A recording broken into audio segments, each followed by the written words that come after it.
ಜಾತಿ ಆಧಾರಿತ ಸಾಮಾಜಿಕ ನ್ಯಾಯಕ್ಕಾಗಿ ಬೇಡಿಕೆ ಹೆಚ್ಚಾಗ್ತಾ ಇರುವಾಗ ಬಿಜೆಪಿಗೆ ಆಸರೆಯಾಗಿದ್ದಂತ ಹಿಂದುತ್ವದ ಭರವಸೆ ಕುಸಿತಾ ಇದೆಯಾ?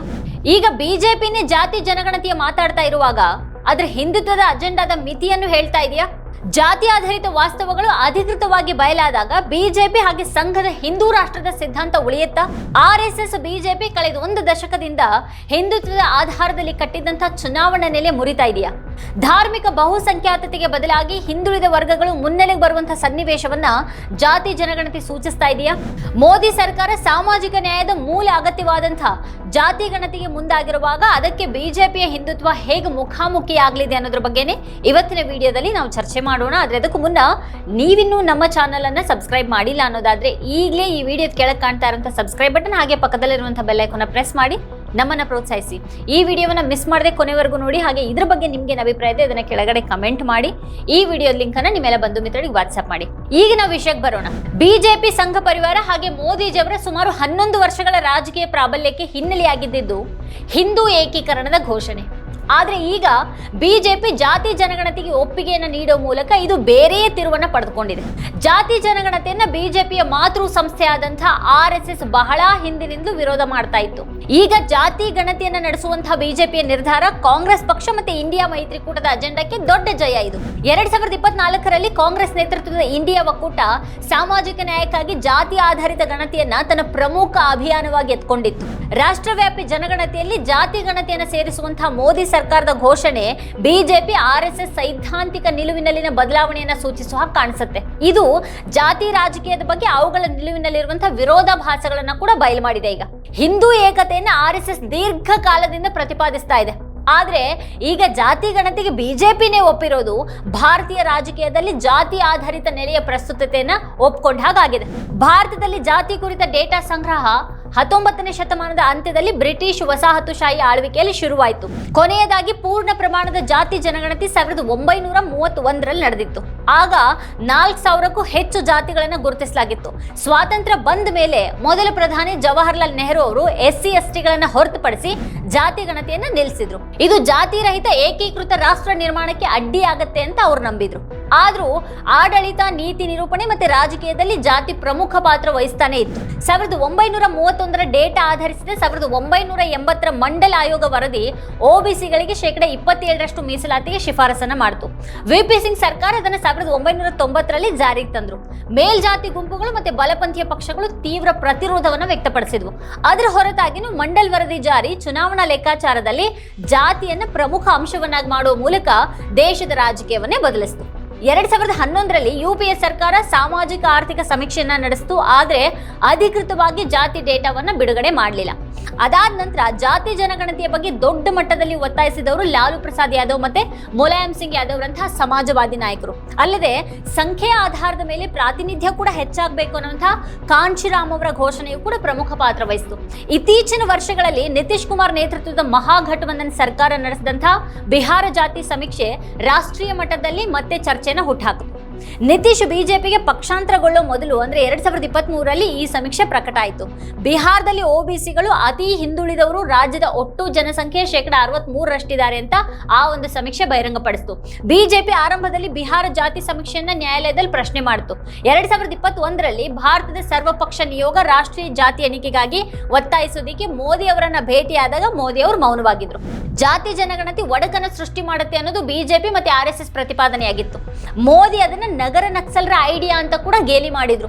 ಅಂತಹ ಸಮೀಕ್ಷೆಗಳು ಹಿಂದೂ ಸಮಾಜವನ್ನ ಒಡೆಯುವಂತಹ ಪ್ರಯತ್ನಗಳಾಗಿವೆ ಅಂತ ಕೂಡ RSS ಹೇಳ್ತು. ಆದ್ರೆ ಈ ವಿಷಯವನ್ನ ವಿರೋಧ ಪಕ್ಷಗಳು ಮಾತ್ರ ಬಿಟ್ಟುಕೊಡ್ಲಿಲ್ಲ. ಅವುಗಳ ಅಭಿಯಾನದಲ್ಲಿ ಜಾತಿ ಗಣತಿ ಬಹಳ ಪ್ರಮುಖವಾಗಿತ್ತು. ರಾಹುಲ್ ಗಾಂಧಿ ಅವರು ಜಾತಿ ಜನಗಣತಿಯ ಕುರಿತ ತಮ್ಮ ಪ್ರತಿಪಾದನೆಯನ್ನ ಭಾರತ್ ಜೋಡೋ ಯಾತ್ರೆಯಿಂದನೇ ಶುರು ಮಾಡಿಕೊಂಡಿದ್ರು. 2024ರಲ್ಲಿ ನಡೆದಂತಹ ಭಾರತ್ ಜೋಡೋ ನ್ಯಾಯ ಯಾತ್ರೆಯ ಸಮಯದಲ್ಲಿ ಅದು ಇನ್ನೂ ಜೋರಾಯಿತು. ಅವರು ಸಾಮಾಜಿಕ ಮತ್ತೆ ಆರ್ಥಿಕ ನ್ಯಾಯಕ್ಕಾಗಿ ಜಾತಿ ಗಣತಿ ನಡೆಸುವಂತ ಒಂದು ಒತ್ತಾಯವನ್ನ ಮಾಡಿದ್ರು.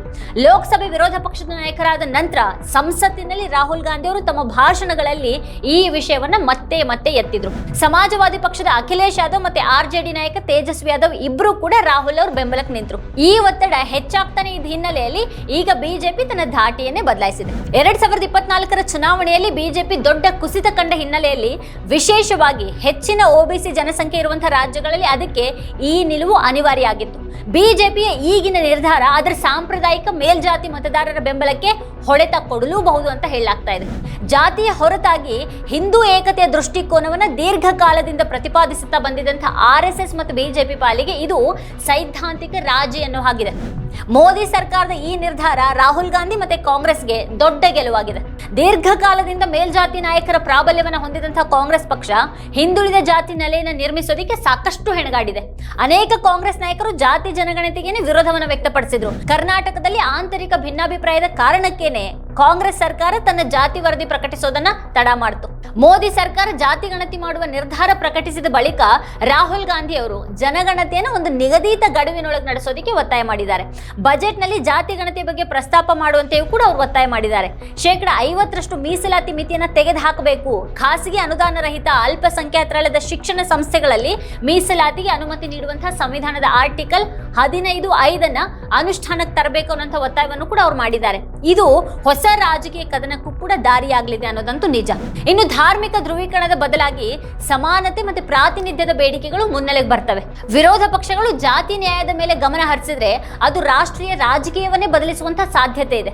ಆದ್ರೆ ಈಗ ಪ್ರಮುಖ ಪ್ರಶ್ನೆಗಳು ಅಂತ ಅಂದ್ರೆ ಜಾತಿ ಡೇಟಾ ಬಿಡುಗಡೆಯಾದ ನಂತರ ಬಿಜೆಪಿ ಮತ್ತೆ RSS ಅದರ ರಾಜಕೀಯ ಪರಿಣಾಮಗಳನ್ನ ನಿಭಾಯಿಸಬಲ್ವಾ?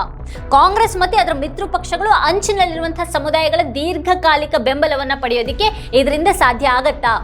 ಮೋದಿ ಸರ್ಕಾರ ಜಾತಿ ಜನಗಣತಿ ನಡೆಸುವಂತ ನಿರ್ಧಾರ ಮಾಡಿರೋದು ಖಂಡಿತವಾಗಿ ಒಂದು ಬದಲಾವಣೆಯನ್ನಂತೂ ಸೂಚಿಸ್ತಾ ಇದೆ. ಈಗ ಒಂದು ಕಾಲದಲ್ಲಿ ಅದು ಯಾವುದನ್ನ ವಿಭಜಕ ಅಂತ ತಿರಸ್ಕಾರ ಮಾಡಿತ್ತು, ಅದೇ ಜಾತಿ ಜನಗಣತಿ ಈಗ ರಾಷ್ಟ್ರೀಯ ರಾಜಕೀಯ ಚರ್ಚೆ ಕೇಂದ್ರದಲ್ಲಿದೆ. ಮುಂದಿನ ಹಾದಿ ಸ್ಪಷ್ಟ ಇಲ್ಲವಾದ್ರೂ ಕೂಡ ದಿಕ್ಕು ಬದಲಾಗಿದೆ ಅನ್ನೋದ್ರಲ್ಲಿ ಯಾವ ಅನುಮಾನನೇ ಇಲ್ಲ. ಈಗ ಈವರೆಗೂ ಜಾತಿ ಅನ್ನೋದೇ ಅಪರಾಧ ಅಂತ ಮಾತಾಡ್ತಾ ಇದ್ದಂತಹ ಬಿಜೆಪಿ ಸಂಘ ಪರಿವಾರ ಈಗ ಅನಿವಾರ್ಯವಾಗಿ ತಾವೇ ಜಾತಿಯ ಬಗ್ಗೆ ಮಾತಾಡೋ ಹಾಗಾಗಿದೆ.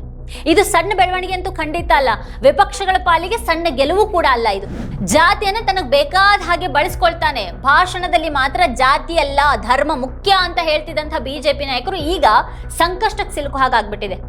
ಜಾತಿ ಹೆಸರಿನಲ್ಲಿ ನಡೆಯುವಂತಹ ಎಲ್ಲ ಅನ್ಯಾಯ, ತಾರತಮ್ಯ, ದಬ್ಬಾಳಿಕೆ, ದೌರ್ಜನ್ಯ ಎಲ್ಲಾನು ಈಗ ಚರ್ಚೆಗೆ ಬರಲಿದೆ. ಅದನ್ನ ಹಿಂದೂ ಮಂತ್ರ ಜಪಿಸ್ತಾ ಇದ್ದಂತಹ ಬಿಜೆಪಿ ಹಾಗೆ ಸಂಘ ಪರಿವಾರ ಹೇಗೆ ಎದುರಿಸಲಿವೆ? ಪಹಲ್ಗಾಮ್ನಂಥ ಭೀಕರ ದುರಂತ ನಡೆದಾಗ್ಲೂ ಕೂಡ ಜಾತಿ ಕೇಳಿಲ್ಲ, ಧರ್ಮ ಕೇಳಿದ್ರು ಅನ್ನುವಂಥ ಒಂದು ತೀರಾ ಕೆಟ್ಟ ಹೇಳಿಕೆಯನ್ನ ಪೋಸ್ಟ್ ಮಾಡುವಂಥ ಒಂದು ರಾಜಕೀಯವನ್ನ ಮಾಡ್ತು ಬಿಜೆಪಿ.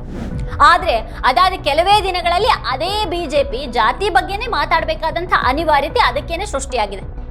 ಇದಕ್ಕೆ ಈ ಹಿಂದೆ ಶ್ರಮಿಸಿದಂತಹ VP ಸಿಂಗ್, ಮುಲಾಯಂ ಸಿಂಗ್ ಯಾದವ್, ಲಾಲು ಪ್ರಸಾದ್ ಯಾದವ್ ಸಹಿತ ಎಲ್ಲಾ ನಾಯಕರು ಅದೆಷ್ಟು ಮಹತ್ವದ ಕೊಡುಗೆಯನ್ನ ನೀಡಿದಾರೋ ಇತ್ತೀಚಿನ ವರ್ಷಗಳಲ್ಲಿ ಮಾತ್ರ ನಿರ್ಣಾಯಕ ಕೊಡುಗೆ ನೀಡಿದ್ದಾರೆ ರಾಹುಲ್ ಗಾಂಧಿ ಅವರು. ಈಗ ಈ ಸವಾಲನ್ನು ಸಮರ್ಥವಾಗಿ ದೇಶದ ಮುಂದಿಟ್ಟು ಬಿಜೆಪಿಯ ದ್ವಂದ್ವವನ್ನ ಬಯಲು ಮಾಡುವಂತಹ ಸುವರ್ಣಾವಕಾಶ ರಾಹುಲ್ ಗಾಂಧಿ ಅವರಿಗೆ ಸಿಕ್ಕಿದೆ. ಈಗ ಅವರು ಅದನ್ನ ಎಷ್ಟು ಪರಿಣಾಮಕಾರಿಯಾಗಿ ಬಳಸಿಕೊಳ್ಳಲಿದ್ದಾರೆ ಅನ್ನೋದು ಕಾಲಾನೇ ಹೇಳಲಿದೆ. ಇದೇ ಇವತ್ತಿನ ಸ್ಪೆಷಲ್. ನೋಡ್ತಾ ಇರಿ ವಾರ್ತಾಭಾರತಿ. ನೀವಿನ್ನು ವಾರ್ತಾಭಾರತಿ ಯೂಟ್ಯೂಬ್ ಚಾನಲ್ ಅನ್ನು ಸಬ್ಸ್ಕ್ರೈಬ್ ಮಾಡಿಲ್ಲ ಅನ್ನೋದಾದ್ರೆ ಈ ಕೂಡಲೇ ಸಬ್ಸ್ಕ್ರೈಬ್ ಮಾಡಿ, ಹಾಗೆ ಪಕ್ಕದಲ್ಲಿರುವಂಥ ಬೆಲ್ ಐಕಾನ್ ಪ್ರೆಸ್ ಮಾಡಿ ನಮ್ಮನ್ನು ಬೆಂಬಲಿಸಿ.